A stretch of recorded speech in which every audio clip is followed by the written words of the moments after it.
Muy bien, vamos a empezar entonces con la exposición de nuestro examen final del curso de Problemas y Desafíos en el Perú actual.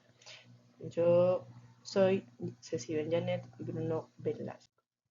Bien, básicamente nos vamos a referir a las características económicas dadas en el siglo XX. Nos referimos en este entonces al gobierno de Juan Velasco Alvarado y Alberto Fujimori Fujimori. Vamos a comparar cómo o qué características económicas tuvieron ambos, eh, cada uno en su periodo pues, electivo. Y para ello nos vamos a referir en primer lugar a Juan Velasco. ¿Cómo fue su modelo económico que tuvo? Básicamente, en el caso de Juan Velasco, lo que él propuso fue la ley de la reforma agraria. ¿Qué quiere decir esto? Eh, Su objetivo básicamente fue mejorar la producción de la agricultura. ¿Qué es lo que quiso él también? Fue incluir a los campesinos que tuvieran más intervención en las acciones políticas que se hicieran, ¿no? Que fueran reconocidas su voz de ellos. Sin embargo, existió o no fue de todo el bueno. ¿Por qué? Porque existió lo que es la expropiación. Respecto a la expropiación, lo que hicieron es apropiarse de las haciendas que existían en ese entonces. Muchos campesinos de esta manera fueron engañados porque pensaban pues que los dueños eran los hacendados cuando no era así. Esto a la larga hizo que el Estado pudiera apropiarse de ciertas haciendas, ¿no? Engañándonos de esa manera, y trae como consecuencia los precios controlados. ¿Qué quiere decir? Esos campesinos tenían sus trabajos, eran agricultores, ¿no? Entonces, y lo que pasaba era de que con el tema de sus ventas, de sus productos que sacaban, el Estado pues les ponía ciertos precios. No es que era de manera libre de que cada persona decía tanta producción tiene cierto precio.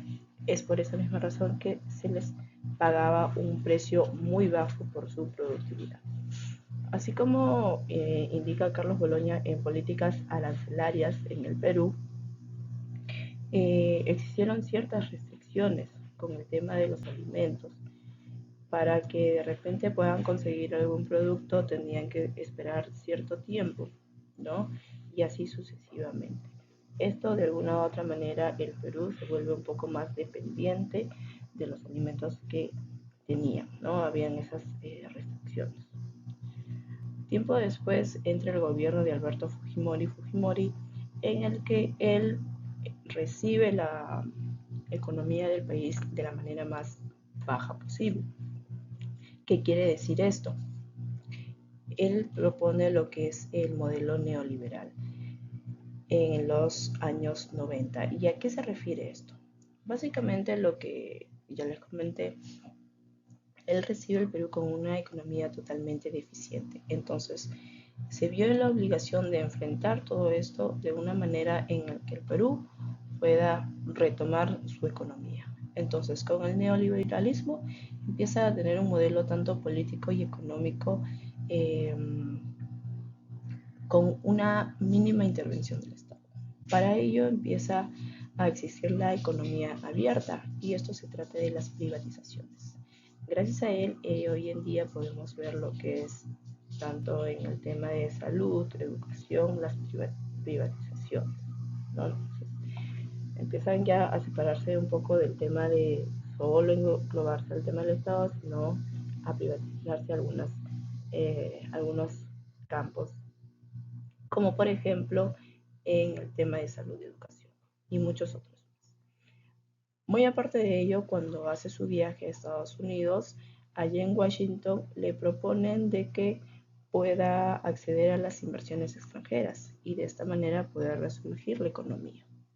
Y esto más que nada se da en lo que vienen a hacer en el tema de telecomunicaciones, minería e hidrocarburos. Es por eso que hoy en día podemos ver empresas de otros países que tienen sus negocios o ya están muy posicionados en nuestro mercado peruano. Entonces, podemos ver que ambos intentaron de alguna manera tener una economía, entre comillas, bien. ¿no? Intentaron hacer las cosas bien, pero las finales también tuvo sus desventajas. En conclusión, podríamos decir que las economías en ese entonces tuvieron sus puntos a favor y en contra, ¿no? Hoy en día, ¿de qué manera afecta todo esto? Gracias a Fujimori podemos ver que hay muchas empresas que están privatizando sus acciones. Ya no solo hay empresas tanto que pertenezcan al sector público, sino también privado. Y son estas empresas privadas quienes tienen mayores ingresos o sustentan de mejor manera al país.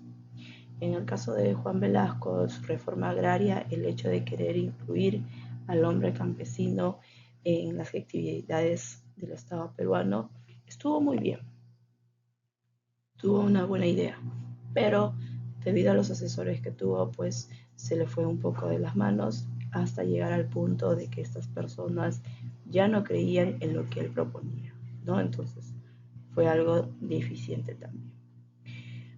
Podemos decir que nuestra economía en pleno siglo XXI mantiene un poco de ambos, ¿no?